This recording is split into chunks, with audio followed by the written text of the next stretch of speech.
Fala aí, meu povinho, boa tarde, boa sexta-feira para vocês. Seguinte, primeira coisa, um recado. Eu vou ter que em algum momento fazer alteração na luz aqui do escritório, porque eu tô gravando o vídeo, o sol tá se pondo nesse momento, tem um sol muito bonito aqui do meu lado se pondo, o céu tá muito bonito especialmente. Mas isso quer dizer que daqui a pouco eu vou ter que alterar a luz e tudo, porque o programa tá começando de tarde e vai terminar de noite a gravação por aqui. Em segundo lugar, é mandar um beijo para todo mundo que gosta do Arlindo Cruz e falar para vocês, vai ouvir hoje alguma coisa de Arlindo Cruz, abrir uma, porque nos deixou hoje o Arlindo Cruz. Muito bonitas as músicas dele, me ajudam muito, são muito inspiradoras. Eu gosto muito de fazer afazeres de casa, de correr ouvindo Arlindo Cruz. É um dos grandes nomes do samba brasileiro. Eu fui em show da Beth Carvalho, do Zeca Pagodinho, da Alcione e faltou Arlindo Cruz, que para mim são os 4 maiores. Uma pena não ter podido. O Meu Lugar, especialmente, é linda. É uma música maravilhosa. O meu lugar é cercado de luta e suor, esperança no mundo melhor e cerveja para comemorar. É linda, linda, linda música. Bora lá, meu povo. O Barcelona da Ilusão perguntou aqui. Vai ver o Barcelona da Ilusão quando? Porque esta peça rara está de volta aqui para Barcelona. Eu já conheci o Barcelona da Ilusão fora da sua identidade secreta, fora do seu perfil corporativo, né, o Barcelona da Ilusão, quando ele veio aqui uns anos atrás para visitar, e preciso fazer uma visita mesmo. Eu queria aproveitar o Barcelona da Ilusão para mandar um grandíssimo abraço para todas as páginas do Barcelona. O Barça, assim como o Flamengo, tem muitas páginas de Instagram, e mandar um abraço para todos vocês. Eu estou sempre acompanhando, sempre vendo tanto o trabalho de vocês como as mensagens também. Então, muito obrigado para todo mundo que interage, tá? Eu não respondo sempre e às vezes eu não respondo nunca. É simplesmente porque eu não consigo responder, porque aí vem uma réplica, uma tréplica, eu não consigo dar atenção. Então, normalmente eu só leio e respondo mentalmente. Mas estou sempre acompanhando vocês. Um abraço e parabéns pelo trabalho de todo mundo. Jackson Monteiro 83, você acha que o Memphis entregou mais ou menos do que você esperava? Abraço. Entregou menos do que eu esperava? Eu acho que o Memphis tem uma participação nessa temporada no Corinthians, vou olhar aqui rapidinho, de um gol a cada 2 jogos, mais ou menos, se eu não estou enganado. Eu lembro que eu tinha visto isso um tempo atrás e era assim. Ele tem 35 jogos na temporada, 8 gols, 10 assistências. Participou de 18 gols em 35 jogos, está bem por aí a média mesmo, né? No Campeonato Brasileiro ela cai 13 jogos, 4 gols, 3 assistências, participou de 7, fica igual, 7 em 13 jogos. Enfim, eu esperava um impacto maior do Memphis. Eu achava que ia ser quase um efeito Hulk, ou que poderia ser um efeito Hulk. Pela capacidade técnica dele, pela capacidade de leitura de jogo que ele tem, de espaço e de trabalhar em pouco espaço. É claro que o time do Corinthians também não ajuda o Memphis, não é um time equilibrado, é um time que mudou muito de técnico, né? Teve o Ramon, aí agora o Dorival. Acho que o Memphis chegou a pegar um outro técnico antes do Ramon Dias também, né? Se eu não tô muito doido. Mas enfim, não teve o impacto que eu esperava. Uma participação de um gol a cada 2 jogos pelo que ele ganha é muito pouco. Não é um jogador que participa tanto como deveria. E eu acho que existe um problema grande, que não é culpa dele, mas culpa da avaliação, de pensar que o Memphis ia trazer ao Corinthians holofotes do mundo afora e que o Corinthians ia virar uma marca global por conta de um jogador holandês de 30 anos que não conseguiu se firmar na elite europeia, né? A verdade sobre o Memphis é que ele não se firmou no Manchester United, no Barcelona e nem no Atlético de Madrid. Ele teve uma muito boa fase, um muito bom momento no Lyon, mas nos clubes grandes, mais elite europeia, ele não conseguiu se firmar e ser o que se esperava. É um jogador midiático, é o camisa 10 da seleção da Holanda, acho que é o maior artilheiro da seleção holandesa, mas hoje em dia todos os jogadores basicamente de hoje em dia são os maiores artilheiros das suas seleções, porque elas jogam muito mais do que antes, mas que de vez em quando passe um jogo do Memphis na Holanda. Não quer, primeiro que a Holanda nem é um país super forte economicamente para o futebol, que pudesse trazer muito patrocínio para o Corinthians e muito interesse. E segundo, que é muito pouco achar que de vez em quando alguém na Holanda vai assistir um jogo e que alguém na Holanda vai saber quem é o Corinthians, que é suficiente. Eu acho que não é assim que se internacionaliza uma marca, não é assim que o Corinthians é construído. O Corinthians é muito maior do que o Memphis, e eu acho que, entre aspas, mendigar que na Holanda alguém veja o Corinthians, que na Holanda, não é que em Madrid estão parando de ver o Real Madrid ou o Atlético para ver o Corinthians do Memphis, sabe? Que em Manchester ninguém liga mais pro Manchester United porque o Corinthians não vai jogar. Não, que na Holanda de vez em quando alguém assista, não muda absolutamente nada. E eu acho que este sentimento de esperar que o Memphis tivesse esse poder no Corinthians, eu acho errado. Que o Memphis pode fortalecer a Liga Brasileira, é o que eu sempre falo, né? Que o Memphis pode ser um ator para fortalecer a Liga Brasileira, para que eu, de vez em quando, prefira ver um jogo do Corinthians contra o Internacional, antes do que assistir Everton e Brighton, Everton e Arsenal. Eu acho que tem que funcionar para o público brasileiro. Grandes jogadores, grandes jogos, grandes marcas no Brasil, para que o público brasileiro assista mais o futebol brasileiro. E não para gringo ver. Porque eu duvido muito que vai ter algo muito substancial acontecendo no Brasil para mudar o eixo das coisas. E que olha, na Holanda assistiram o Memphis, hein? No jornal da Holanda mostraram o gol do Memphis. Isso não muda, isso não deixa a camisa do Corinthians mais cara em nada, a marca do Corinthians mais cara em nada. Acho que não muda nenhum patamar do clube. E dentro de campo acho que entregou menos do que, por enquanto, né? Uma participação a cada 2 jogos é bem menos do que se esperava, pelo menos do que eu esperava. José Vitor Rodrigues. Por que a La Liga permite usar 80% do salário de jogador lesionado se a quantidade de dinheiro em caixa é a mesma? Isso daqui é um mecanismo que se tem para que o clube possa competir, né? Assim, que o sistema de fair play financeiro de La Liga é muito restrito, ele é, mas você permite que os clubes utilizem esse mecanismo de poder usar 80% do jogador lesionado, que é para você sair um pouco do fair play porque alguém se machucou e você precisa reforçar de novo o seu clube para competir dentro de um campeonato. Então é basicamente isso, para que você possa ter time para colocar em campo. E você não tem culpa que um jogador se machucou, porque lesões acontecem e tal. Então é sair um pouco do fair play. Claro que se você usa 80% de um jogador, você não vai destroçar as contas do seu clube. É você sair um pouco do fair play para poder continuar competindo dentro de uma competição. Tipo um goleiro. Imagina você tem 2 goleiros no elenco, mais um terceiro da base. E se machuca um, você vai passar talvez o ano inteiro, a temporada inteira só com um goleiro. Então, por isso, você tem um mecanismo de poder inscrever um outro goleiro, contratar algum outro jogador por ali.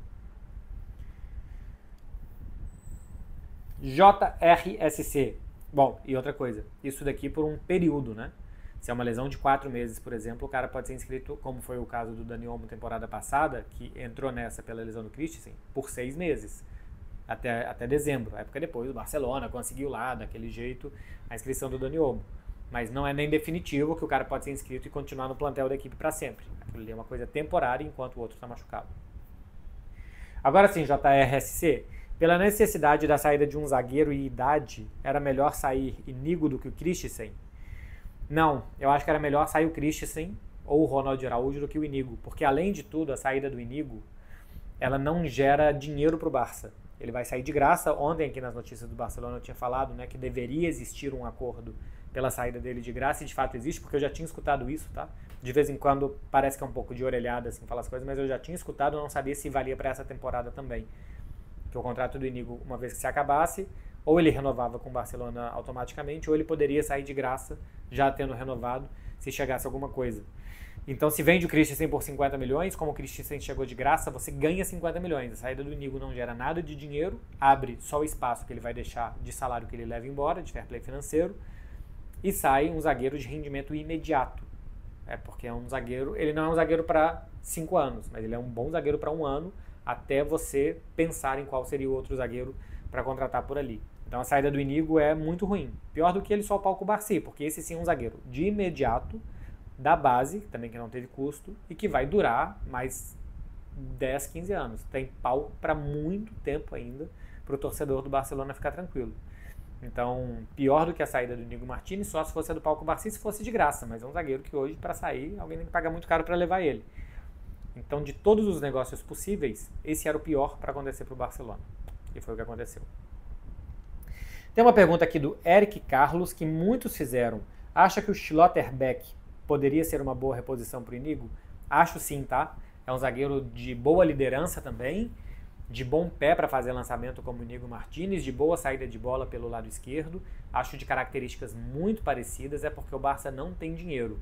Mas eu acho que deveria ser um zagueiro sim, no radar do Barcelona, um dos grandes clubes, porque normalmente na defesa do Dortmund ele é o mais estável, e tem as características com bola que o Barcelona precisa e que o Inigo tinha. Então, eu acho que deveria ser uma boa. Acredito que a comissão técnica do Hans Flick tem ele muito bem mapeado, né? Por ser um jogador alemão, de seleção também e tal, quando estava lá. O Hans Flick sabem os prós e os contras do Schlotterbeck. Aqui a questão é muito mais econômica, que não tem grana para contratar, então não deve ir atrás de ninguém. Mas muito bem ver o Eric Carlos e todo mundo que fez aqui um mini trabalho de scout, lembrando do Schlotterbeck, porque eu acho ele e Laporte, que também apareceu muito aqui, são os jogadores de características mais parecidas com o Inigo para o Barcelona poder trazer. Clayton CPX já parou em um jogo de Champions e pensou: PQP, olha onde eu cheguei. Cara, você sabe que isso é um mini ritual que eu fazia mais do que eu faço hoje antes de todo jogo começar. Mais ou menos na hora que tá tocando o hino, que vai rolar a bola ali, que eu sei que eu não vou ser acionado, por exemplo, pela narração, de tirar o fone e de me dar 1 minuto para eu aproveitar, ter um momento pessoal, de escutar o hino, escutar a torcida cantando o hino do time, alguma coisa assim, e depois me concentrar de novo. Antes eu fazia muito esse ritual bem nessa hora mesmo. Agora em alguns momentos eu faço. Assim, às vezes antes de começar, às vezes quando acaba e tal. Pô, eu vivi muito de perto algo que todo mundo queria ter visto e que as pessoas ficaram vidradas na televisão vendo. Assim, é muita sorte minha, um privilégiozaço meu ter isso como meio de ganhar a vida e uma responsabilidade muito grande também, porque eu tô onde muita gente queria estar, né? Então, se é um privilégio, ele vem com a responsabilidade de fazer isso muito bem, porque seria muito injusto eu estar ocupando o lugar que tanta gente muito boa queria e poderia estar para estar fazendo um mau trabalho. Então, eu sempre me dou. É porque antes era um determinado momento, sabe? Era sempre assim, quando ia começar. Agora, em algum momento isso acontece. Em algum momento eu valorizo que eu estou ali de uma forma pessoal e não só profissional. Marcinho Paulino 18. Você acha que o Abel Ferreira tem mercado em times europeus? Marcinho Paulino 18. Times europeus tem, mas aqui tem 400 milhões de times, né? Assim, em Real Madrid, Barcelona, Manchester City, na elite zona europeia, acho que não. Mas acho que em Portugal ele teria espaço, em qualquer um dos 3 grandes portugueses, se precisassem de técnico, acho que ele teria. Não sei como que é a questão da língua, porque ele trabalhou no PAOK da Grécia, então não sei se ali ele se comunicava em português ou se o Abel fala outras línguas. Mas eu acho que ele poderia voltar para um time italiano bom, por exemplo, a Inter de Milão, que perdeu o Inzaghi. Eu acho que o Abel até poderia ser uma boa ali para o lugar do Kivo. Eu acho que o que precisa do Kivo, eu acho que o que vai precisar acontecer com ele é talvez chegar na Europa, num patamar maior que ele está quando ele estava no PAOK, fazer um bom trabalho na Europa para depois dar um outro salto aqui dentro. Mais ou menos o que acontece ou acontecia com jogadores de base, né, do Brasil, que saíam do Brasil para chegar talvez num clube menos bam, se adaptar e bem e depois dar um salto. Acho que seria mais ou menos esse o passo do Abel Ferreira. Os técnicos portugueses, eles têm uma base teórica muito boa. E ele também tem muitos bons resultados na América do Sul. Então, acho que sim, seria um técnico para vir aqui para uma segunda prateleira. Eu acho que ele poderia, eventualmente, e depois para uma primeira prateleira, dependendo do que ele fizesse nessa segunda. Uma pergunta bem filosófica aqui, porque eu sei que vocês gostam disso também. Jorge 21 Luiz, acredita que na vida tudo acontece como tem que ser? Não.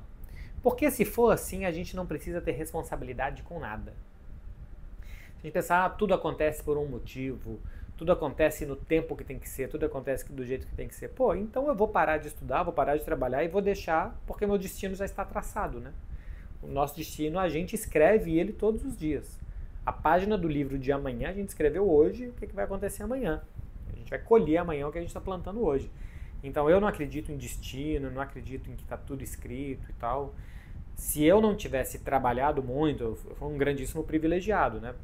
Família de classe média, estrutura familiar, de largar numa corrida, por exemplo, contra outros estudantes de jornalismo e pessoas que queriam trabalhar comigo, eu larguei muito na frente com muito mais ferramentas. Então eu sei que eu sou muito privilegiado.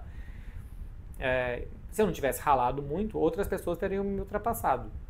Ou se uma pessoa que estava atrás de mim ralou muito mais do que eu não chegou, é por conta também desse privilégio que eu tive. Então,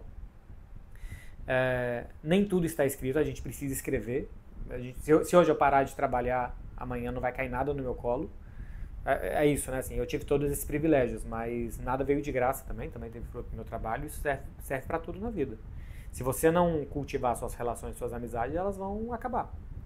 Então, deu certo com essa pessoa porque tudo estava escrito. Não, pô, porque vocês lutaram para aquilo ali dar certo. Senão não dá certo. Uma amizade, uma relação afetiva, um trabalho. Se Deus quiser, eu vou conseguir esse trabalho. Pô, se Deus quiser, tudo bem, é bom ter fé. Mas também é bom se capacitar, estudar, ter experiência para conseguir. Então eu não acredito que nada está escrito. Tudo é a gente que faz. E ainda assim tem essa questão de que mesmo que a gente faça muitas coisas, talvez a gente não consiga, porque o mundo é uma porcaria injusta muitas vezes. Mas a gente tem que fazer a nossa parte. A nossa parte é fazer o nosso melhor. Irã Oliveira. MB, na sua opinião, os clubes devem ter estádios próprios? Alguns clubes no Brasil não têm. Eu acho que normalmente é melhor ter do que não ter, porque você pode gerenciar aquele negócio do jeito que você quer, de acordo com as suas expectativas, e ganhar o seu dinheiro e ter também seus custos ali. Agora, de vez em quando também não parece fazer sentido você ter um estádio próprio se a sua cidade já tem um estádio, aquele estádio não vai servir para nada para ela boa parte do tempo e o aluguel é barato, e é melhor você alugar aquilo ali por 50 anos que construir um estádio. Então, se for assim, acho que vai muito caso a caso, né? O estádio normalmente é uma fonte de receita. Se você souber explorar e puder explorar o estádio, é uma fonte de receita muito importante e interessante. Então, por isso, valeria ter estádio próprio. Se você não consegue explorar um estádio, se sua cidade, por exemplo, não tem um poder turístico, você não vai receber show, você não vai receber evento, você não vai receber visitante no museu do seu clube porque você não tem um grande clube, então não vale a pena ter um estádio. Usa lá o estádio, que muitos foram construídos no Brasil durante a ditadura, né, as famosas construções faraônicas do Brasil, esses estádios feitos dos anos 70 e tal, anos 60, 70. Usa esse estádio porque senão você vai gastar centenas de milhões de reais no estádio, que você não vai encher toda hora, que o público não vai pagar e que você não vai ter outras fontes de receita ali. Então, vai de caso a caso do potencial de cada clube, uma vez que já tenha, né? Que já tenha ali um estádio na cidade para usar. Tarlis Muraro. O que você acha da situação do Braithwaite no Grêmio? Caro demais, não dá conta, tem mercado na Europa? Caro demais o Braithwaite? Eu não sei se ele renovou agora, deixa eu ver aqui como anda o nosso querido, como vocês dizem no Brasil, Braithwaite. O que eu sei é que eu esperava menos dele no Grêmio, tá? Martin Braithwaite. Deixa eu ver aqui. 31 jogos esse ano, 15 gols, 3 assistências. É mais do que participações do que o Memphis, né? No Campeonato Brasileiro ele tem 6 gols e 1 assistência, participou de 7 gols em 14 jogos. No ano passado, ele conseguiu no Campeonato Brasileiro 8 gols e 2 assistências, 10 participações em 18 jogos. Ele tem uma média de mais do que meio gol por jogo no Brasil, entre gols e assistências. É a melhor média da carreira dele. O Braithwaite é um cara que passou por clubes de baixíssimo escalão na Espanha. Quando o Barcelona contratou ele estava no Leganés. Jogou em clubes de baixo escalão na França também. E no Barcelona ele chegou a jogar um ano do lado do Messi e não conseguiu bem. A melhor média de gols da carreira dele antes do Grêmio é na segunda divisão espanhola. Então quando você contrata um jogador de segunda divisão espanhola que só ali ele conseguiu ir bem, eu imaginava que ele fosse muito pior do que ele foi. Porque todo o resto dele de mostra na primeira divisão, inclusive quando ele jogou no Barcelona do lado do Messi, a quantidade de gols que ele fez e o futebol que ele apresentou, não convidava a pensar que ele conseguiria ir bem no futebol brasileiro.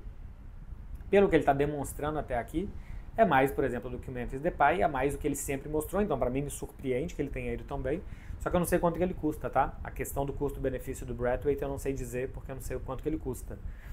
Mercado na Europa não, o mercado ele vai ter em clubes pequenos, em clubes de segunda divisão, como ele estava jogando no Espanhol aqui de Barcelona e tal, ele não é um cara que tem mercado aqui, que algum clube médio se interesse por ele, não. Quando o Barcelona pegou ele, só para lembrar todo mundo como é que era o contexto, já tinha fechado o mercado de transferência, a gente estava em fevereiro, o Dembélé se machucou numa dessas lesões muito graves, e o Barcelona poderia contratar um jogador para substituir o Dembélé, dentro de duas condições, ou que estivesse desempregado, ou que estivesse dentro de La Liga e que fosse paga a cláusula. Então o Barcelona foi no atacante de menor cláusula, assim, algum atacante minimamente razoável de menor cláusula e pagou a cláusula ao Leganés, que era tipo 20 milhões de euros, para contar com o Braithwaite. Foi assim. Então, não é que o Barcelona programou uma contratação, o staff foi lá, avaliou o mercado de transferências, vamos trazer esse cara para reforçar. Foi absolutamente no susto que o Barcelona precisava terminar a temporada com alguém e contratou ele. Por isso que ele veio para o Barça.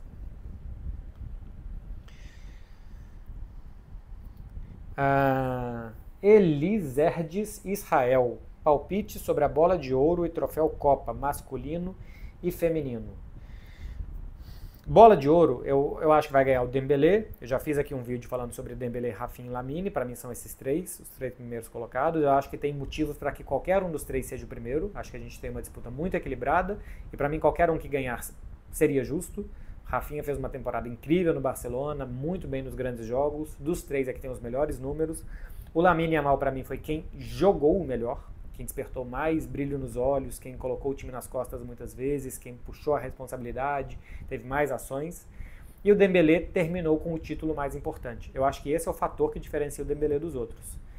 Se o Dembélé não chega à final da Champions, como o Barcelona não chegou, acho que o Dembélé não deveria estar nem no top 3. Teve um bom ano, mas é porque ganhar na França...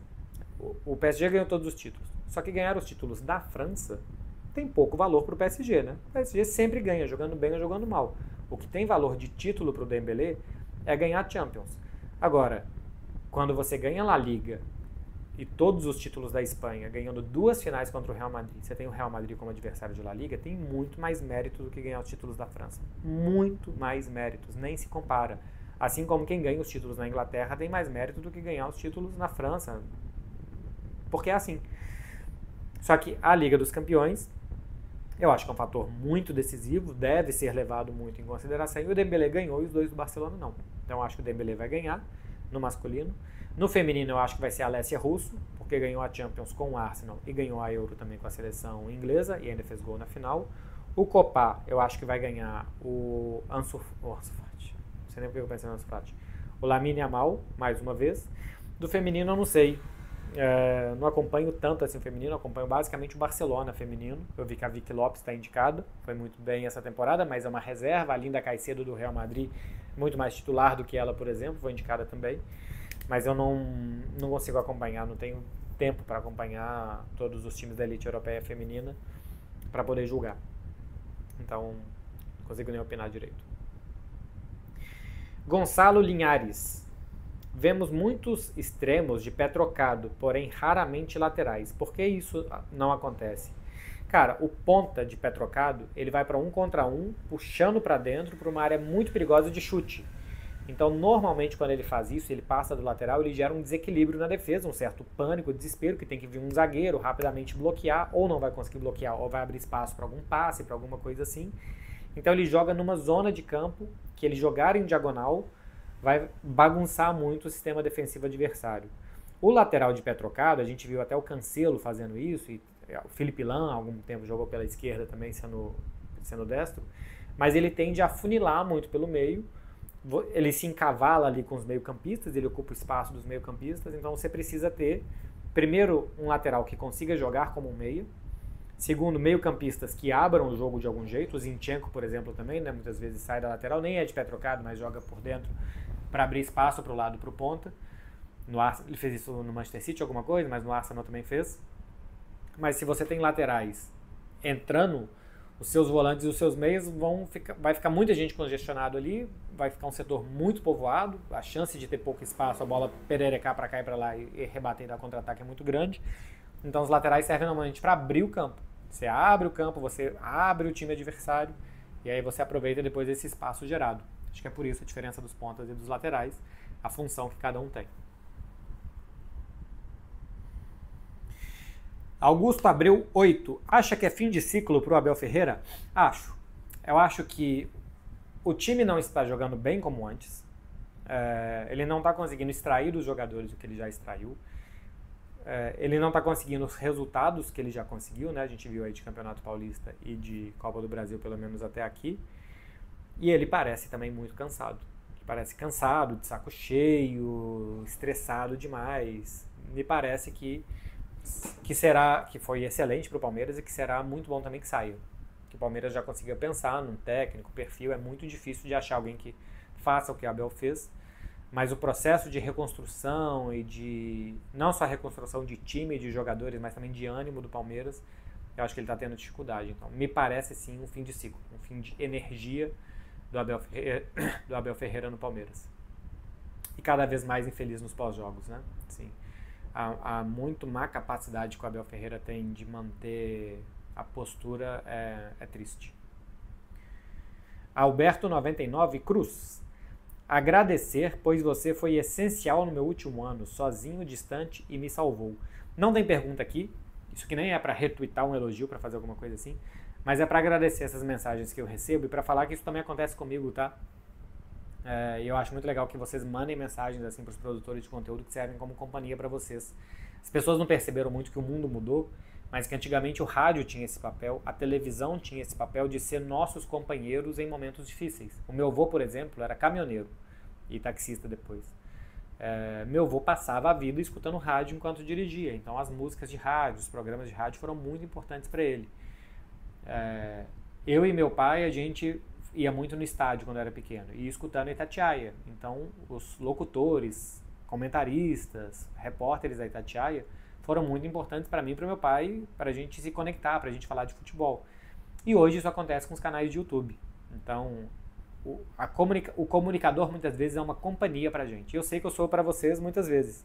Então é para agradecer e para falar que isso também acontece comigo. E para vocês... Antigamente era muito difícil interagir, né, com os comunicadores. Hoje nem tanto.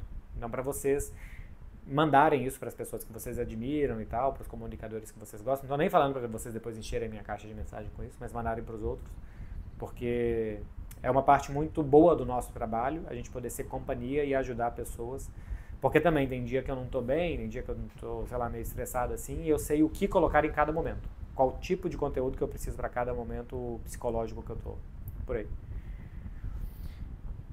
José R. Rebelo. E aí, MB? Qual o risco do Camp Nou se tornar impagável, tipo Neoquímica Arena? Pô, eu acho que não tem esse risco não, cara, porque aqui tem os prazos para pagar.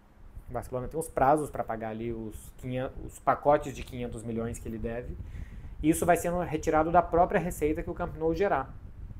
Então, o Barcelona vai tirar ali uma porcentagem de 20, 30% do que gerar o estádio, que vai ser mais ou menos 100 milhões de euros por ano, para juntar esse dinheiro depois e ir abatendo essa dívida que vai fazer. Está tudo muito bem detalhado como que vai ser o pagamento. A projeção de arrecadação é essa, porque a média de público é essa, porque o ticket médio é esse daqui, porque a gente ganhava tanto com o estádio e todos os clubes que reformaram o estádio passaram a ganhar tanto. Basicamente, todo mundo que reforma um estádio ou que faz outro estádio na Europa passa a ganhar 50% mais. Então, se o Barcelona estava ganhando 230 milhões, você pega 50% disso, dá 115 a mais. Então, o Barcelona vai ganhar cerca de 350 milhões de euros. Existe essa projeção, ela é bastante sólida. Você sabe quando que vence os prazos das dívidas, do financiamento que você tem que pagar, e o tanto de dinheiro que você tem que tirar daqueles 350 milhões por ano para pagar aquilo ali. E não existe, esse ano não, porque a gente precisa contratar um lateral esquerdo.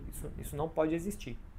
Então, existe muito mais seriedade aqui, e muito mais cobrança, e muito mais fiscalização, para que a dívida seja paga. Então, não acho que minimamente vai acontecer como o do Corinthians. Existe um financiamento que vai ser cumprido e ponto final. Lucas P_S. Quais jogadores do Barça falam catalão? Usam no dia a dia? Não atrapalha com os outros que não falam? Os que falam catalão são alguns catalães, né? Porque tem alguns catalães que nem falam. Por exemplo, eu acho que o Jordi Alba não fala tanto, que estava por aqui antes. Fala, mas até se sente mais confortável falando castelhano, porque tem isso. Dependendo de como que você tem um ambiente dentro da sua casa, se os seus pais não são catalães, por exemplo, e tal, você se sente muito mais confortável falando castelhano do que catalão. No Barça, não sei se eu vou saber nomear de um a um. Pau Cubarsí já disse que fala melhor catalão do que castelhano, porque tem uma família muito, muito catalã. O Baldé eu não sei como é, se ele fala os dois ou não. Bom, não vou um por um, né? Gavi é galego, não fala. Pedro é canário. Fermin Lopes é galego. Galego não, andaluz. Ele e o Gabi são andaluzes, não galego.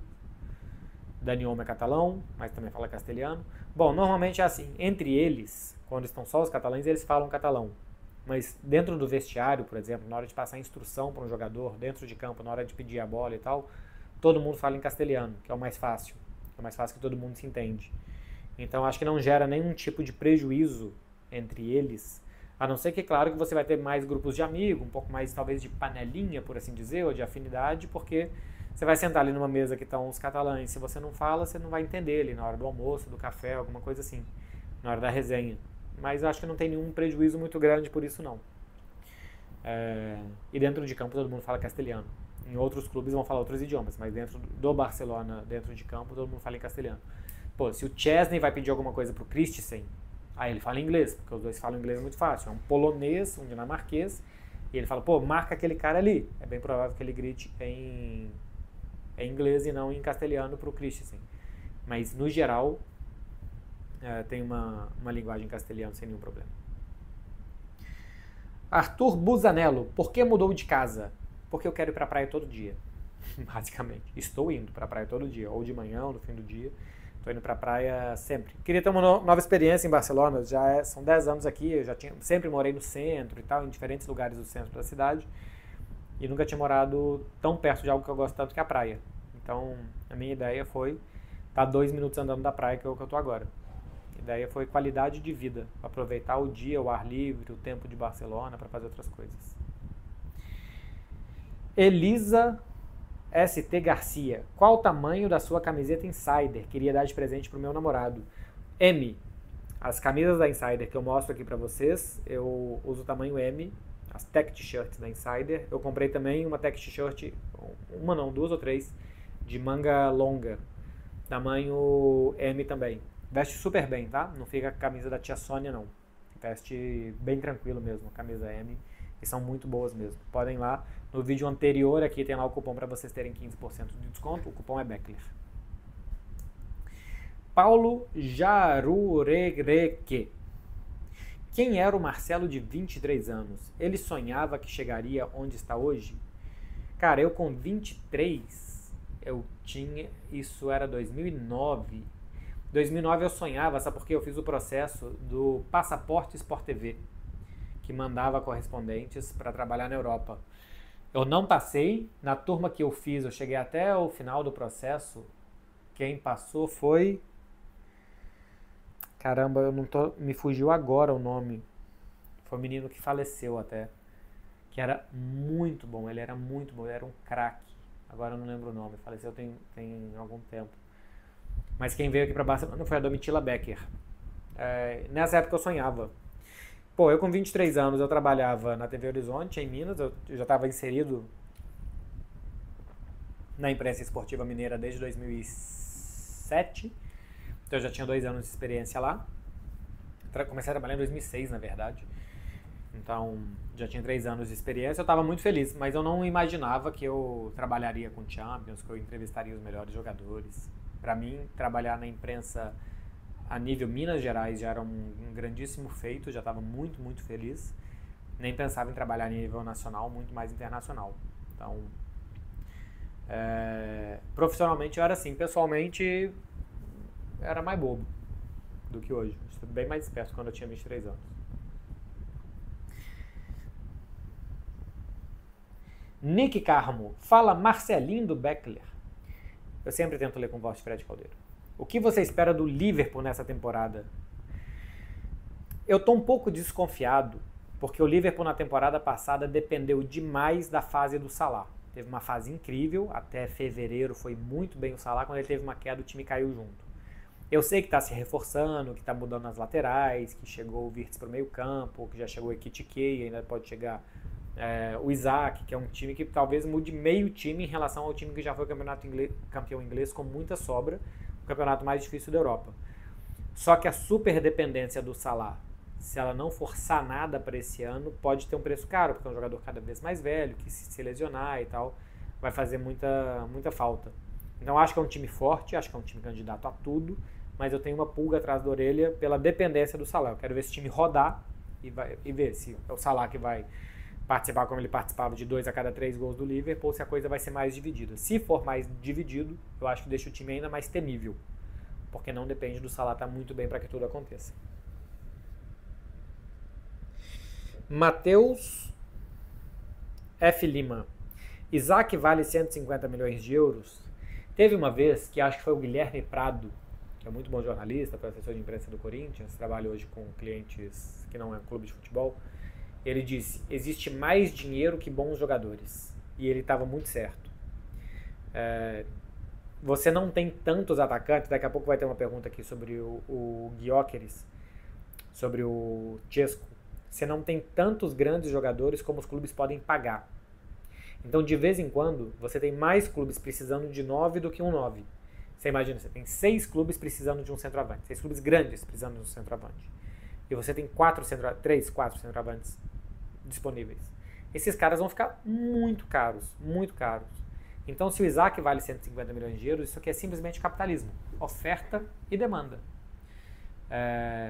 Se tem demanda, se tem procura por jogador e não tem tanto no mercado, ele vale muito mais. Se tivesse 10 Isaacs, ele valia muito menos. Como não tem, o cara passa a valer muito e muito mais. Se você for pensar hoje quanto que está custando um atacante, se o Ekitike vale 95, que foi mais ou menos o que ele custou, né? Se o Chesco vale 85, o Isaac vale uns 120. Um jogador mais testado, numa liga maior do que eles e tal. Mais ou menos por aí. Atacante é muito caro, né? E não tem tantos. E é um cara testado e comprovado nessa liga. Então, é o mercado, é o capitalismo. Mas é porque está inflacionado. Se daqui a pouco não tiverem tantos clubes precisando, tiver um clube grande que não tem um 9 no futebol mundial e tem 2 ou 3 9s em clubes médios aparecendo, os caras ficam mais baratos. André Luiz F9. Acha que houve uma certa ingratidão do Barça com o Ter Stegen? Cara, eu não acho não, tá? O Barcelona tem todo o direito do planeta de querer um novo goleiro. Só isso. E querer um novo goleiro pode implicar que o Ter Stegen vai ficar sem espaço, que ele tem que sair. Ou que ele tem que ficar no banco, ou que o clube esteja deixando ele claramente numa posição de que ele não vai jogar. O Barcelona tem direito de não querer o Ter Stegen.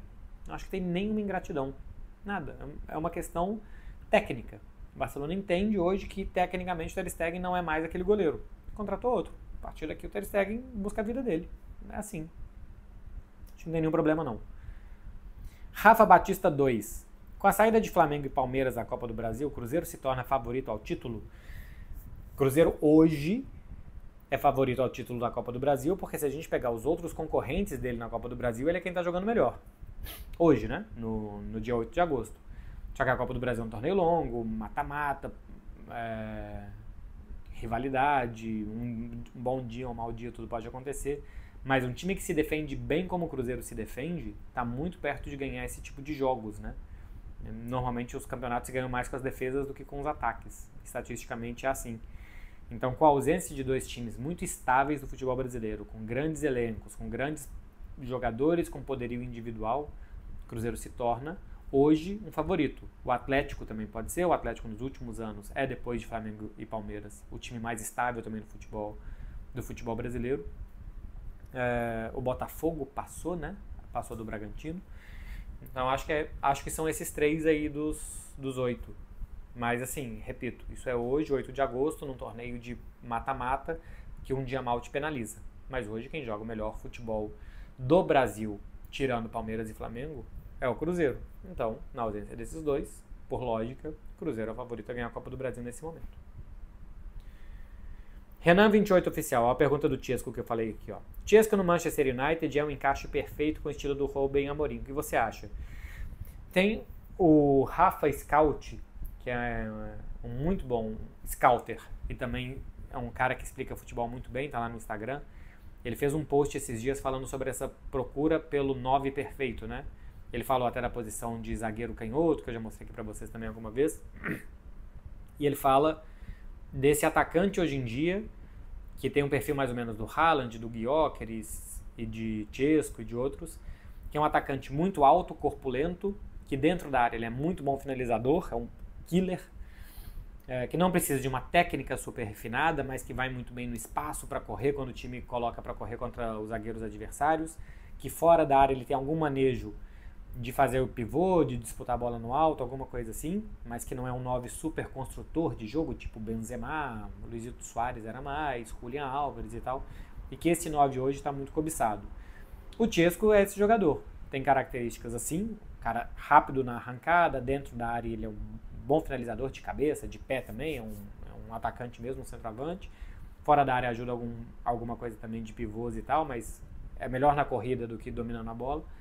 Assim como o Gyökeres, como o Haaland também. O Haaland eu acho que é mais especialista em arrancadas muito, muito, muito rápidas e só um toque para finalizar. Quanto mais vezes o Haaland toca na bola, acho que mais vezes ele vai se embolando. Uma outra coisinha, se você for juntar highlights do Haaland, mas aí de qualquer um, tá? Você consegue juntar, mas assim, é quase que trapacear, porque se você vê o Haaland jogando 90 minutos, ele ajuda muito pouco fora da área. Mas é um perfil de atacante que estão buscando muito. E é um perfil de atacante que tanto o Gyökeres no Sporting como o Chesco tem em comum. Então sim, acho que ele se encaixa no estilo do Rubem Amorim. Eu não sei se o Rubem Amorim tem que sair replicando por aí o que ele fez no Sporting. Ele acreditar o que ele fez no Sporting, ele querer saber que aquilo ali fez sucesso, que é uma boa forma de ganhar, tudo bem. Mas sair tentando fazer com que todo time jogue daquela forma, nem o Guardiola fez isso, né? O Guardiola, quando saiu do Barcelona para o Bayern, ele mudou, do Bayern para o Manchester City também mudou, e dentro do Manchester City mudou algumas vezes. Então, não acho que é uma boa sair replicando o que você fez em algum lugar, pura, única e simplesmente. Um que fez isso foi o Erik ten Hag, né? Levando, inclusive, muita gente do Ajax para jogar com ele no Manchester United e não deu em nada. Tá vindo o Borel.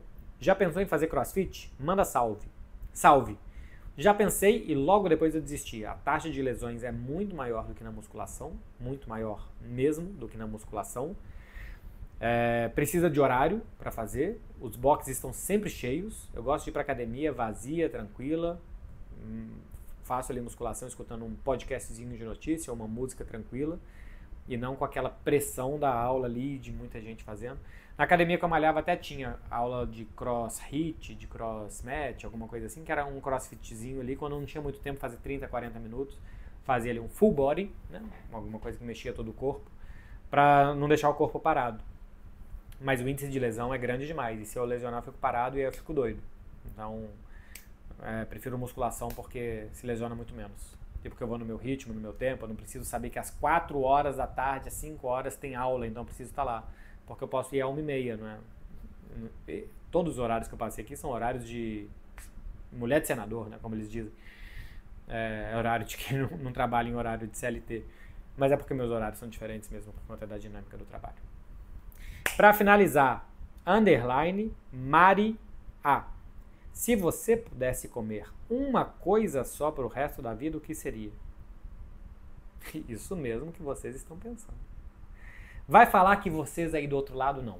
Se vocês pudessem comer só uma coisa até o fim da vida de vocês, vocês não comeriam todos os dias, de manhã, tardezinha, antes de dormir, a mesma coisa?